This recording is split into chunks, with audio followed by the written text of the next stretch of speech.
I picked up a Silver and Gold Age collection. We're going to take a look at part 2 of the collection up next on this video from Bronzeville Comics.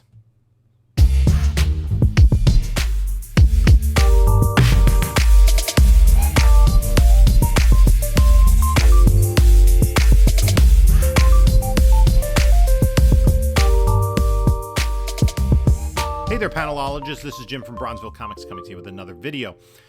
Before we get started, like, comment, subscribe, do all that great stuff. Share, hit the notification bell, whatever you need to do. I appreciate everybody that stops by. Follow me on other socials, whatnot, at Bronzeville_comics. We do sales Monday nights at 10 p.m. Eastern Time. And you can get $10 off your first purchase if you sign up for whatnot through the link in the description of this video. It doesn't have to be a purchase from me. Also, in the description of this video is a link to my eBay store as well as my email. So if you have any questions, please feel free to reach out. So in a previous video, I had gone over part 1 of this collection, which was a yard sale. I walked up to a yard sale, no intent of spending the amount of money that I spent or getting the quality of books that I found. The seller kind of knew what he had. And I described the first thing I went up and he had, I asked if he had comics. He had a stack of Tarzan comics from the 50s. Not really big movers, not really sought after books. Despite the fact that Tarzan has been for 80 plus years a big part of popular culture, but the comic books aren't really highly collectible. Maybe because they didn't put Jane on the cover too much. If they had put Jane on the cover, you'd probably get they would have been collectible. At any rate, and then I said, nah, that wasn't really my interest. He said, what were you interested in? I said, silver and bronze. Takes a tablecloth off, and underneath there are 2 short boxes. Now, the first short box is what I went through in the previous video. I pulled out the biggest keys. That was essentially 3 titles. It was Fantastic Four, and they were high-grade books from the late part of the Kirby run into the beginning of the post-Kirby run, from about 88 to 114. No First Agatha Harkness. But it was only missing one other issue, and they were a lot of those books potentially in the 9s as far as grade is concerned. And those are the only books that were bagged and boarded. Also, there was Superman and Superboy. And then he just kind of scoffed at the other box. He said that's Romance and War, and again, not bagged and boarded. So we came to a deal for both boxes, and I took them home. Let's take a look at the second box right now. Okay. Last video, I did the first half of this collection, which was basically a short box of Superman, Superboy, Tarzan, and Fantastic Four. Golden Age Tarzan, Silver Age, and Superman, Superboy, Early Bronze Age. This is a lot of genre books, but I'm happy to get them because I am putting together shows on whatnot. You can see I have a lot of bagging and boarding in front of me. So let's see, Young Romance 144. And I don't know if I don't really know the key significance of some of these, but these are in pretty nice shape. Girls Love 115. These are probably from 68-ish, 65. So that's fairly early. I just kind of flipped through this box. Lower grade, Falling in Love 81.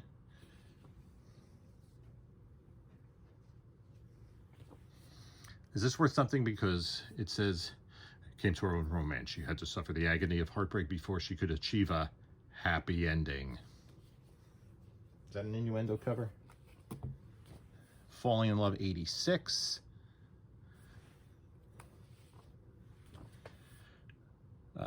Girls Love 122. These were very popular titles for DC into the mid-70s.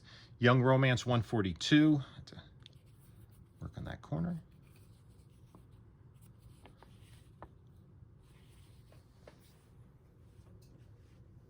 Again, I don't think any of these are in bags and boards. Young Love 58. I have my fingers crossed for Girls Romances 115. Rima, the Jungle Girl #2. That is sort of a Sheena type character. Rima was actually in the Super Friends. Bomba the Jungle Boy #7. I believe that's a Neil Adams cover. Heartthrobs, number 99. I kind of flipped through this. I'm looking for a pair of sunglasses, to be honest with you.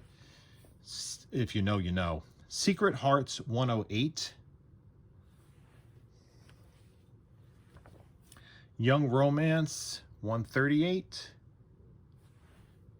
Again, I'll be processing all these, but these are like solid, kind of fine to very fine condition. Girls Love 94, Girls Love Stories. Girls Romances, 118. This is water damaged. Very common for them to have wig ads on the back. Super DC Giant, S22. Okay. Another Super DC, no, this is in rough condition. Young Romance, 173. It's from 1971, I believe. Ooh, a Teen Titans in there. I'll take that. Number 26.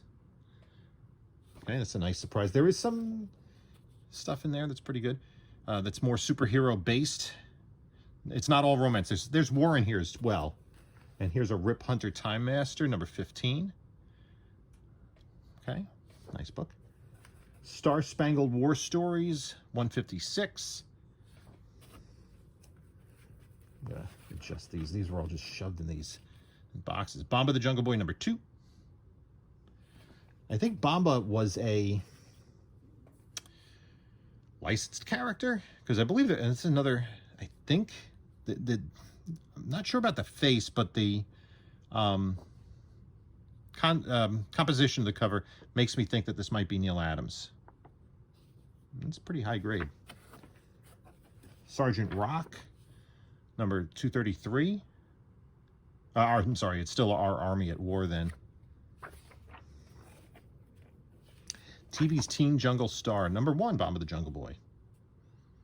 That could have value. Oops. Bomba, number 5. Oh, Golden Age Western. Dale Evans, number something. I can't tell. It's folded over. Maybe. Number 2? Let's take a look at this. This is in rough shape. Number 7. Okay. So maybe a 2 or a 1, but it's a 7. All-Star Western. I did notice the first time through. That's a Neil Adams cover, I'm pretty sure. All-Star Western, number 5. Okay, Showcase 76, first Batlash. Showcase 74, first Anthro. Not bad. Not bad condition. Despite the fact that it isn't in a bag and board. Jeez. Brave and the Bold, number 60, first Wonder Girl. Ding, ding, ding. That's a nice book. That is, I'm happy to have that one. Let me just adjust this pile. I really got to break out the bags and boards tonight. Heartthrobs, number 107. I saw this. I'm like, oh, no, it's not. Rex the Wonder Dog, 31. This has to be 50s. Is this Golden Age? 57, so early silver.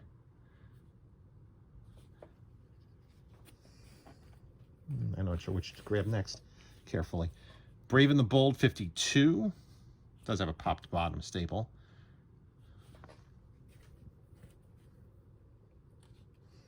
I might hold on to that just to work on a Brave and the Bold run. All-Star Western, 9. So close. So close. All these All-Star Westerns, like 9, 10, 11, all have like people coming into doorways, like a saloon or something. Our Fighting Forces, 106. So we are into the war books now. Could we be lucky here? Our Fighting Forces, 112. Again, I'm not sure who did this composition. It does kind of look like Neil Adams with the way the body's positioned. But I'm not sure. Weird Western Tales, 24. Jonah Hex. My Greatest Adventure, 59. I was the Burma Tiger Man. That's a 10 center. Very nice. I'm being very careful with these. They're not back and board. Wild Bill Hickok and the Masked Raiders, number 21. That's interesting. Conga 23. Again, I flipped through this quickly. We could find some. GI Combat 147. Is this? That's 1971. It's just a giant, a random giant. The Legends of Daniel Boone, number 5. This is also, this definitely is 50s. 1956, April. That might be, I think that's before Showcase. So it might technically kind of sort of be Golden Age. Showcase 45 presents Easy Company Sergeant Rock. Not his first appearance. I'll probably keep that for the, I'm working on the Showcase run. And will I ever get 22? I don't know. Heartthrobs 133. Back to the romance book. I'm going to see if there are any big surprises. I mean, the best book so far is probably that Wonder Girl. Hop Along Cassidy 135.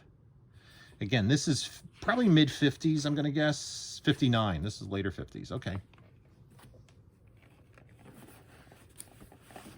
Take these last two. All-Star Western 11. And Showcase presents Top Gun with Johnny Thunder and the Trigger Twins 72. I was hoping. You never know. This, I think most of this is war. All-American Men of War. Let's see. Let's kind of go through this. Number 33, very early. 47. 100. 96. Russ Heath cover. 99. 89. That's a fold. To work on that. 93. 88. Did I go full circle? 98, yeah. And this was the first one we looked at. 33. You can tell how early it is by this enormous comic code stamp. Next batch. I'm going to go through a lot of bags and boards. Somehow I need golden. Our Fighting Forces number 10. When is this from? April, May 1956. Number 82. That's rough to 10. But still, these are nice. 76. I mean, geez, look at the gloss on that. 25. 70. 74. Another really nice copy. 68. Some of these might be Liechtenstein panel swipes in here, and 72. I'm not sure off the top of my head. I don't really recognize those as readily.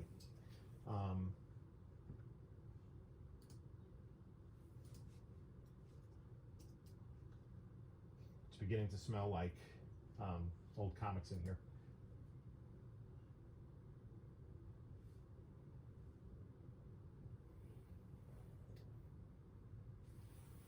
Now, here we go. GI Combat. I did not look through these bags, so this is very nice. This has value. So 69, February 1959, cover art by Jerry Grandinetti. That is a classic cover. I'm not sure the condition. It's decent condition. That might be worth getting graded, to be honest. GI Combat 92, 93,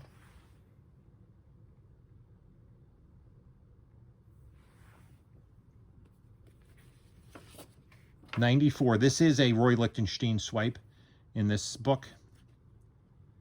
Now, you got to remember Roy Lichtenstein, 97.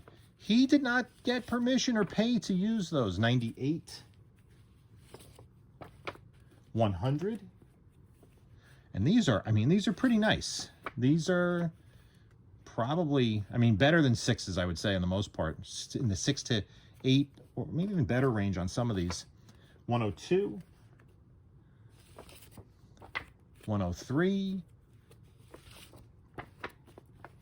104. Oh, wait. No, this is the second and third appearances, I think, right? Brave and the Bold, 37. Suicide Squad. Is that this? That's the second appearance, isn't it? I gotta look this up now, because I never really come across that. B-R-A-V-E.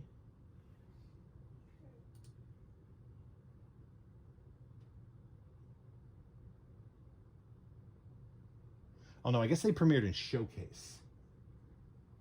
Did they? Anyway, those are some early... I thought these had... Give me a second to look up. When is the first Suicide Squad? This cover looks familiar, but I just think I see it pop up on searches or when I'm looking at DC books. Let me look for... When is the first appearance of Suicide Squad?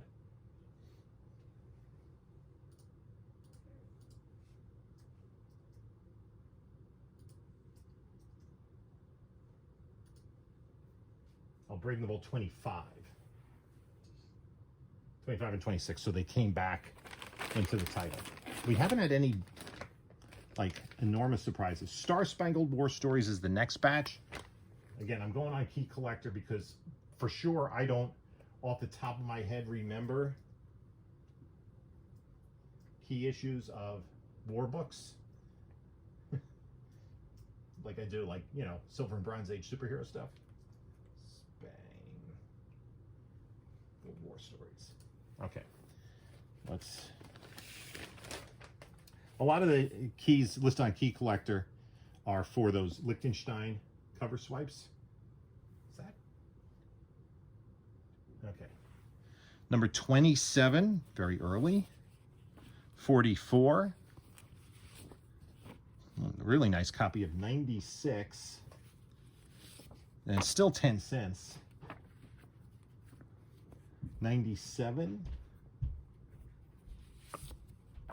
99. These are all War the Time Forgot. 98, 103,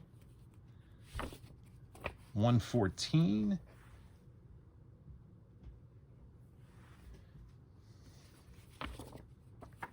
112, 107, 131. They're still really solidly in the Silver Age.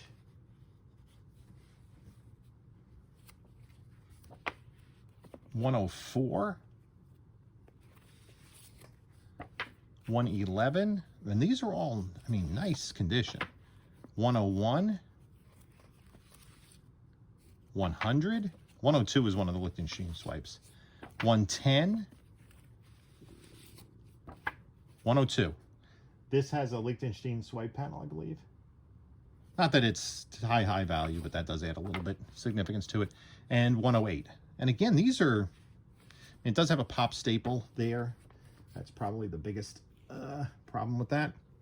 Now, up next is a batch of Our Army at War.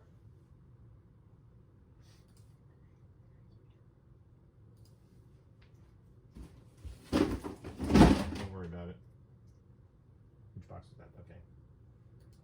Don't worry about it. Our Army at War up next.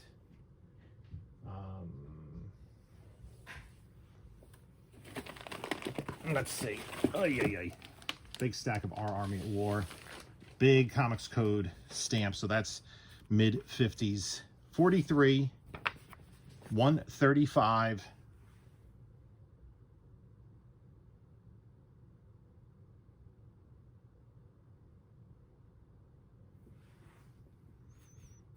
I'm just going to put these over here for now.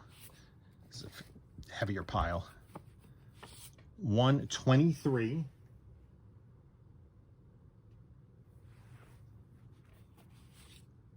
126. Some of these Russ Heath covers are really great. First appearance of Canary. That's not something people are specking on by any means. It's hard to tell the black on the brown. Is that a 118? Let's check the indicia. Yeah, 118.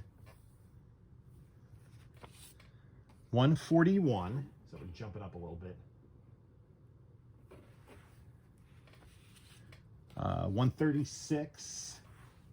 And some of these have, you know, First appearance of some of the members of Easy Company. First appearance of Shaker, of Sparrow. 169. I'm looking these up on Key Collectors. We go 60. Wow, now we're going back to early silver. Of course, we want a little later than that. 112. Not that late. I'm gonna classic Joe Kubert cover. That might be submittable. This would need some work. 116. And that needs a press. That will definitely not, that definitely breaks color. 137. Again, these are gorgeous copies, which is kind of unbelievable being non-bagged and boarded. 134. 128. Argent Sergeant Rock. 120. I'm sorry, 120. 145. Let me jump around a little bit chronologically. 160. 143. 113. Does 113 have significance? Oh, this is an interesting one. It's the first appearance of Jackie Johnson, an African-American member of Easy Company. 125. Great Joe Kubert cover. 127. First appearance of Little Sure Shot. 122. 110.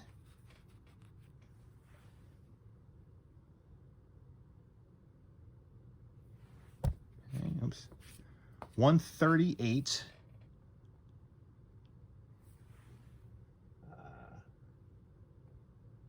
First appearance of Sparrow. 159. 107. 133.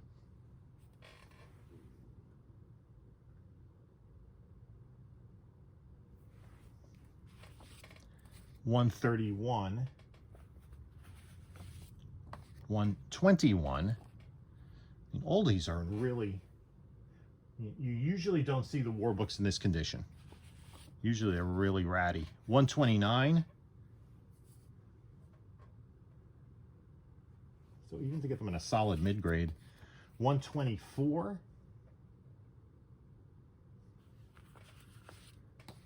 108. And 115. So that's it for that box. You can put that in recycling. And that's it for the collection. Let me know what you think.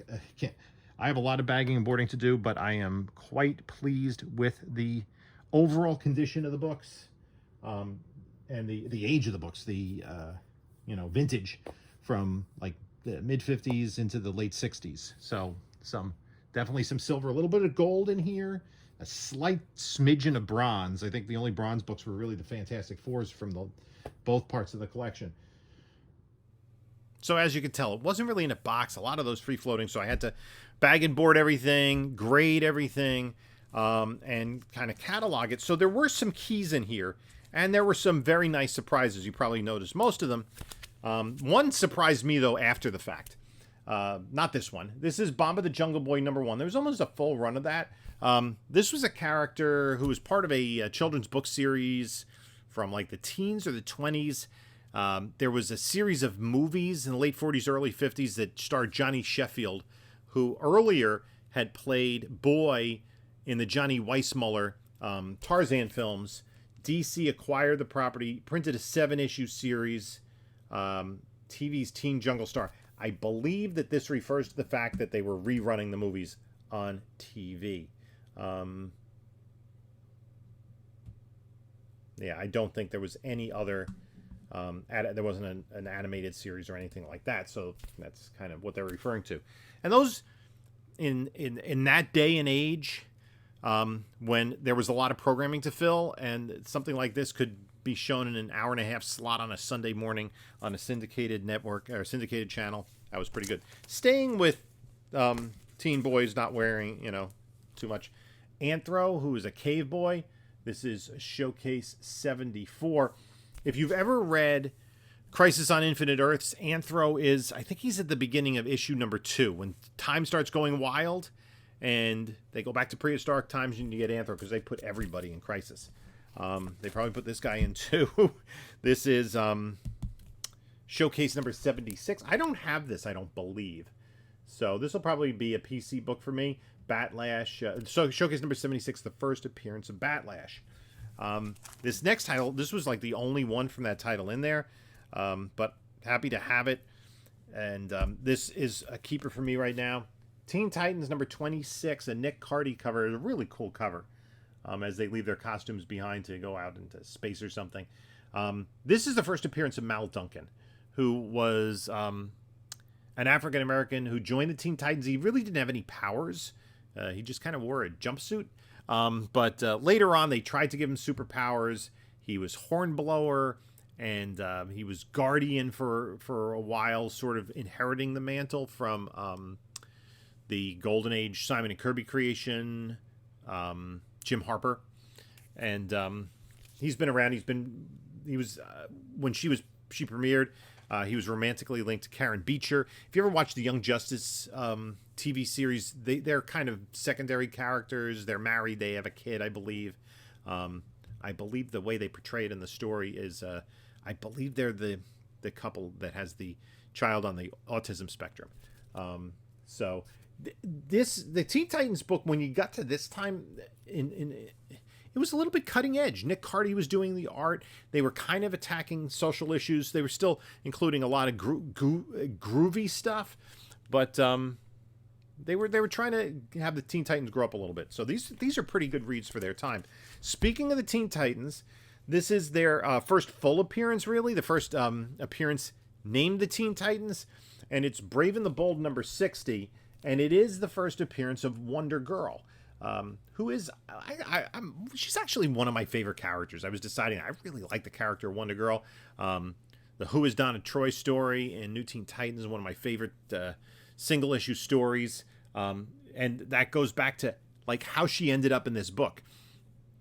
Because, Superman had Superboy, which was Superman Adventures when he was a boy back in the, Gold and Silver and into the Bronze Age.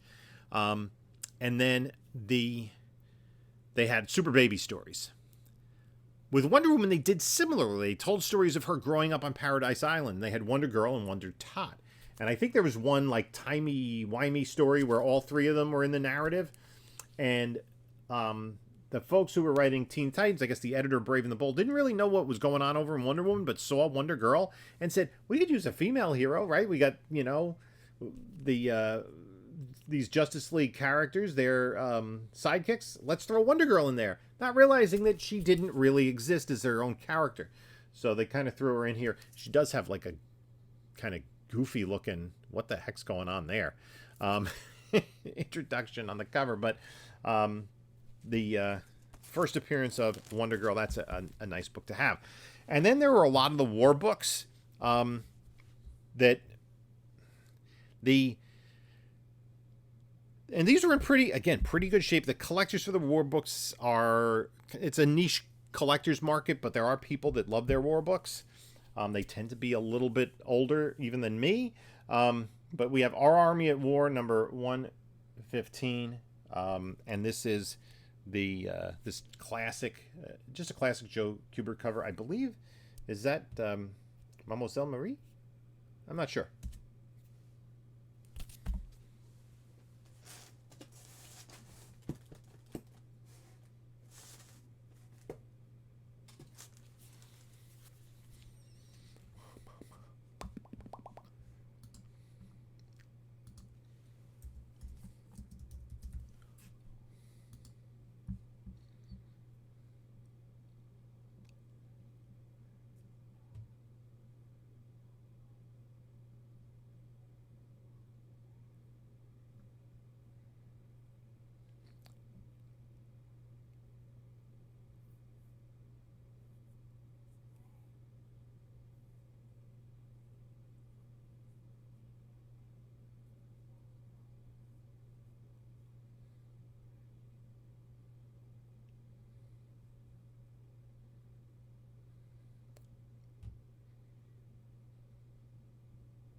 So that is there. This some of these, like, they sell for high prices occasionally. I guess they're difficult to get in higher grade. So this went for quite a bit of money recently. I think over $100 I can find. Star Spangled War Stories 98. And then there are some classic covers. This is GI Combat number 69. Jerry Grandinetti did this, and issue 70 are two kind of complementary covers. Only 69 was in the collection. This kind of duotone head-on shot of, you can see a service member in kind of concern in wartime, ready to use his weapon. So that. Now, some of the war books, and also is true with several romance books, some of them go for premium because the pop artist Roy Lichtenstein swiped, plagiarized, homaged panels from comic books in the early 1960s to create these pop art pieces, which became very famous at the time. And the books that contain those panels have a little bit of a premium. So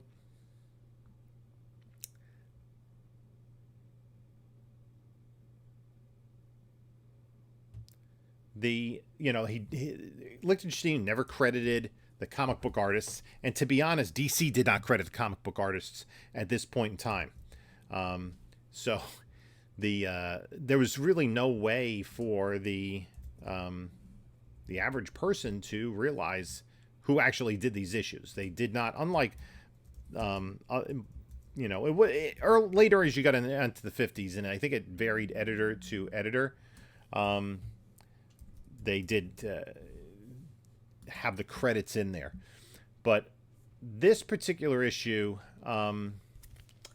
is a Lichtenstein used in a painting. Okay, hot shot. Okay. There, I guess, within the art community, there is some debate over, the validity of using the panels. This one's Russ Heath art, I believe. So this has a little bit of a premium to it, but this next one, I did not realize the premium this had. It's Star Spangled, All American Men of War number 89. And Lichtenstein did use this in one of his more famous pieces. What was the name of the piece? Oh, it was Wham! Right? And it takes a